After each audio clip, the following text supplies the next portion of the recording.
जादू में फंसी शहजादी। एक जमाने में एक किसान रहता था जिसके 2 बेटे थे। उनके नाम थे ऑस्टिन और कार्टर। कार्टर, किधर हो? इधर आओ। क्या हुआ?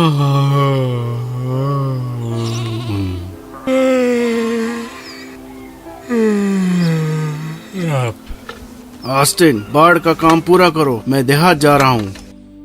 ठीक है अब्बा। देहात जाते हुए वो किसान सोचने लगता है, हमें कुछ ना कुछ तो करना ही होगा। गरीब होने से पहले थोड़ा आराम कर लेता हूँ। वो एक दरख्त के नीचे जाकर बैठ गया। वहीं करीब 2 लोग भी बैठे थे। उसने उनकी बातें सुनी। बादशाह की बेटी को 2 ड्रैगन और एक बुढ़िया ने कैद कर रखा है। जो कोई उसे वहां से आजाद कराना चाहता है उसे 3 इम्तिहानों से गुजरना पड़ेगा। लोग कहते हैं वो इम्तिहान बहुत मुश्किल है। हाँ बिल्कुल, जो कोई इम्तिहान पूरा नहीं कर पाता ड्रैगन उसे खा जाता है। और किसी ने भी इन 3 इम्तिहानों को पूरा किया तो और वो इंसान शहजादी से शादी करेगा और महल के साथ खजाने का मालिक भी बनेगा। फिर किसान ने सोचा, ओह, कार्टर करेगा ये काम। 3 इम्तिहान पूरा करेगा, शहजादी से शादी करेगा और फिर सल्तनत का बादशाह बनेगा। कुछ रोज के बाद कार्टर उनके इकलौते घोड़े पर बैठकर जादुई महल के सफर की जानिब निकल पड़ा। उसने अब्बाजान की दी हुई तलवार को हवा में ऐसे लहराई। वो एक बुरे दिल का लड़का था। जब वो चींटियों के टीले के पास से गुजरा तो उसने उससे निस्तनाबूद कर दिया। वो करीब के तालाब से पानी पीने गया तो वहाँ उसने बतख के मासूम बच्चे देखे। उन्हें भी परेशान किया। उसके बाद उसने मधुमक्खियों का एक छत्ता देखा और उसने उसे भी अपनी तलवार से तबाह कर दिया। और आखिरकार वो महल की जानिब पहुँच गया। तुम लोगों की इतनी हिम्मत। उससे इंतजार करवाया, मैं दरवाजा तोड़ दूंगा। आखिरकार एक बूढ़ी औरत ने उसकी मीठी सी आवाज में दरवाजा खोला। कौन है? मैं यहाँ 1 घंटे से खड़ा हूँ। तुम क्या बहरी हो? नहीं, मैं बहरी नहीं हूँ। मुझे शहजादी को बचाना है और बादशाह बनना है। अरे रुको जरा, पहले तुम्हें 3 अम्रों को पार करना है। कैसे अम्र? अम्र? मैं किसी चीज से नहीं डरता। अब मैं सूरजमुखी के बीज हवा में फेंकने वाली हूँ। वो हवा से इधर उधर उड़ जाएंगे। फिर तुम्हें उससे उठाकर थैली में जमा करने हैं। 1 घंटे में करना है। तुम समझती हो मैं बेवकूफ हूँ? ये भी कोई अम्र है? मैं 1 घंटे में वापस आती हूँ। ऐसा कहकर वो ज़ईफ खातून चली गई और वहाँ से रवाना हो गई। ये नामुमकिन है, मैं नहीं उठाऊंगा बीज। जब वो ज़ईफ खातून आई तो उसने दूसरा अम्र बताया। उसने 12 सोने की अंगूठियों को एक गहरे तालाब में फेंक दिया।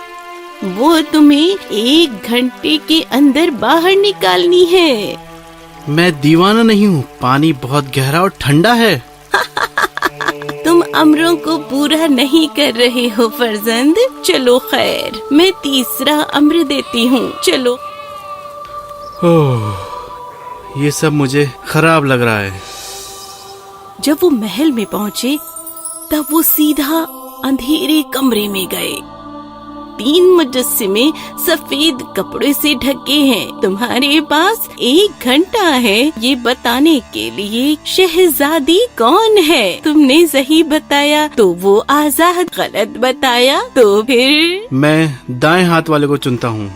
दायां मुजस्सिमा, तुम खुद खोलो। नहीं नहीं नहीं, ड्रैगन बचाओ, नहीं ड्रैगन बचाओ। कुछ दिनों के बाद किसान ऑस्टिन से कहता है, कार्टर कहाँ है? मुझे उसकी फिक्र हो रही है। अब्बा, मुझे जाने दीजिए महल। नहीं बेटा, अब मेरे इकलौते बेटे को नहीं जाने दूंगा।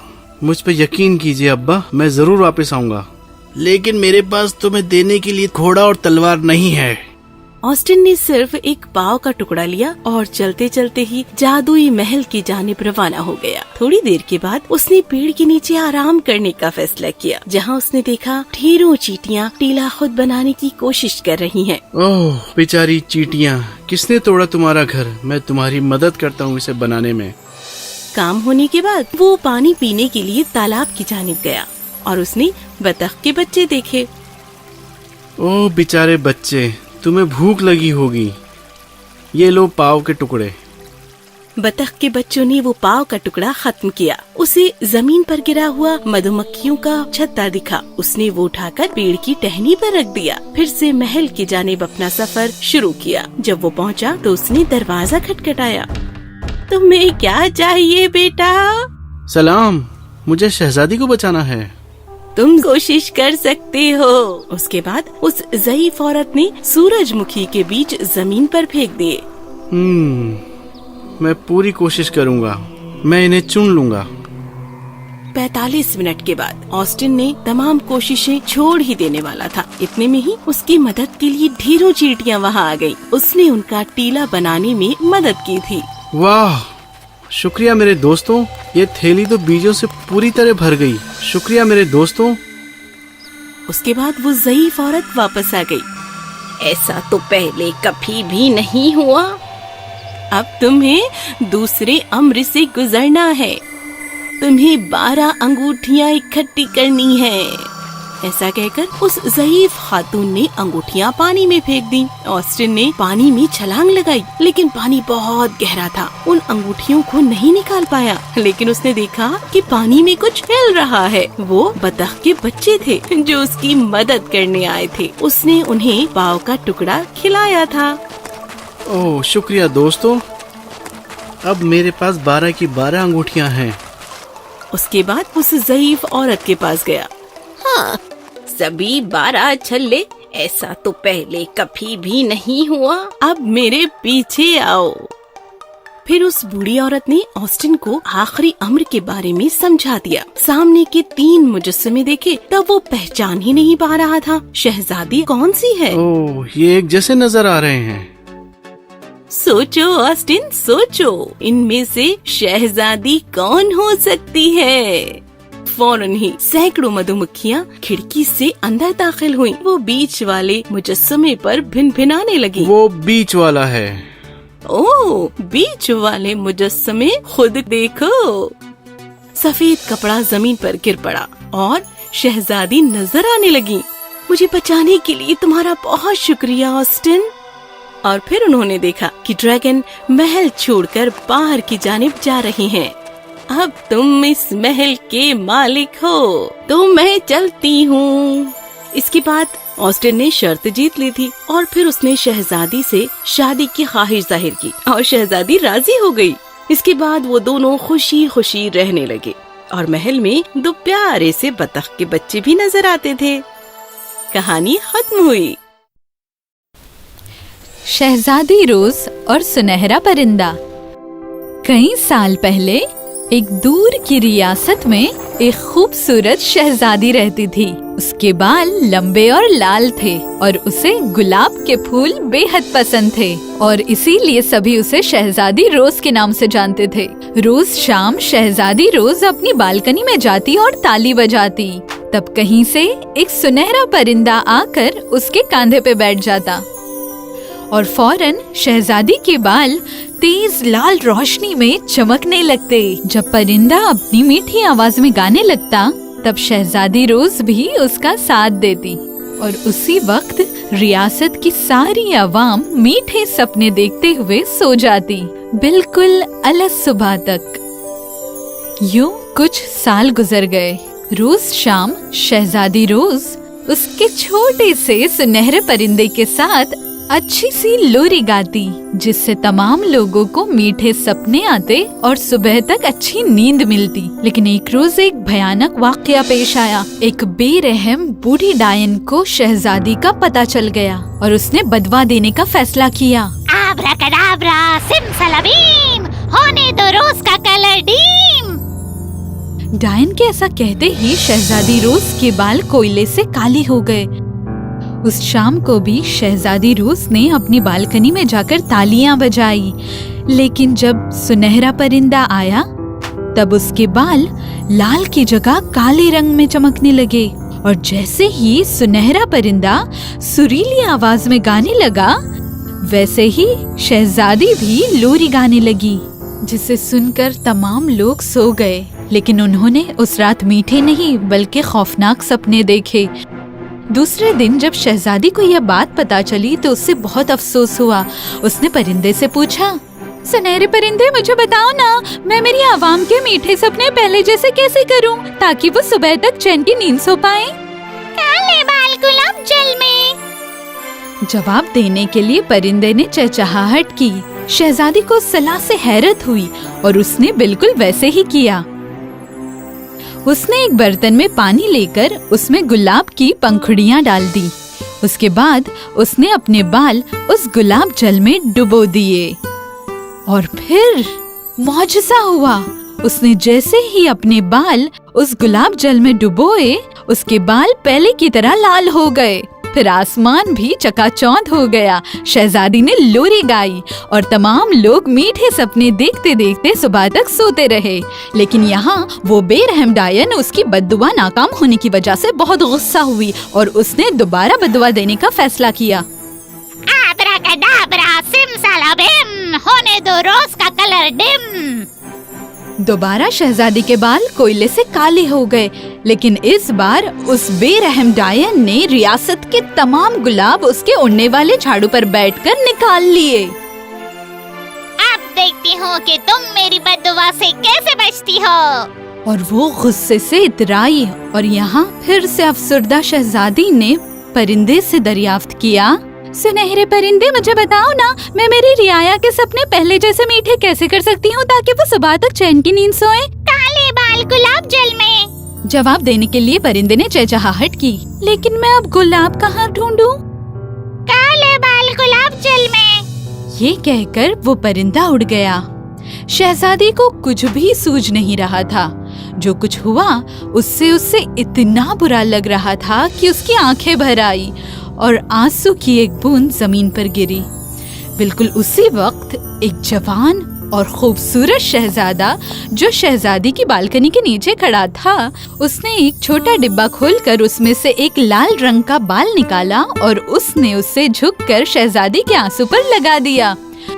फिर क्या था? मौजज़ा हुआ। अचानक वो लाल बाल एक खूबसूरत गुलाब की कली में बदल गया। शहजादे ने वो गुलाब उठाया और शहजादी तक ले गया। गुलाब देखते ही उसने अपनी आंखें पोंछी और उसकी पंखुड़ियां निकालकर बर्तन के पानी में डाल दी। उसके बाद जैसे ही उसने अपने बाल उसमें डुबोए, वो बद्दुआ टूट गई और सभी ने चैन की सांस ली। फिर बादशाह ने शहजादे से सवाल किया, नौजवान, तुम्हें वो लाल बाल कहाँ से मिला? जब राजकुमारी और मैं दोनों छोटे थे तब मैंने राजकुमारी का एक बाल बड़े प्यार से संभाल के रखा था। राजकुमारी ने भी मेरा एक बाल तोड़कर अपने पास संभाल कर रखा था। ये सच कह रहे हैं अब्बाजान? शहजादी ने शहजादे की बात से हामी भरी और एक छोटा सा डिब्बा निकाला। उसे खोलकर उसमें से शहजादे का एक बाल निकालकर तमाम लोगों को दिखाया, जिसे देख सभी को बहुत मसरत हुई। उसी दिन शहजादे और शहजादी ने एक दूसरे से निकाह भी कर लिया। और जब बेरहम डायन को ये पता चला कि उसकी बद्दुआ फिर से टूट गई है, तब वो गुस्से से तिलमिला उठी और गुस्से से फूल फूल कर वो ऐसे फट गई कि उसके हजारों टुकड़े इधर उधर हर जगह पर बिखर गए। कुछ अरसे बाद रियासत के हर एक बागीचे में फिर से गुलाब खिलने लगे। हर जगह गुलाब ही गुलाब थे और वो रियासत लाल रंग के गुलाबों से भर गई, जैसे शहजादी के लाल बाल थे। और हर रात शहजादा और शहजादी उस बालकनी में आते और रोज उस सुनहरे परिंदे से मिलते और गाना गाते, जिसके बाद तमाम लोग मीठे सपने देखते हुए सुबह तक चैन की नींद लेते। खत्म शुद।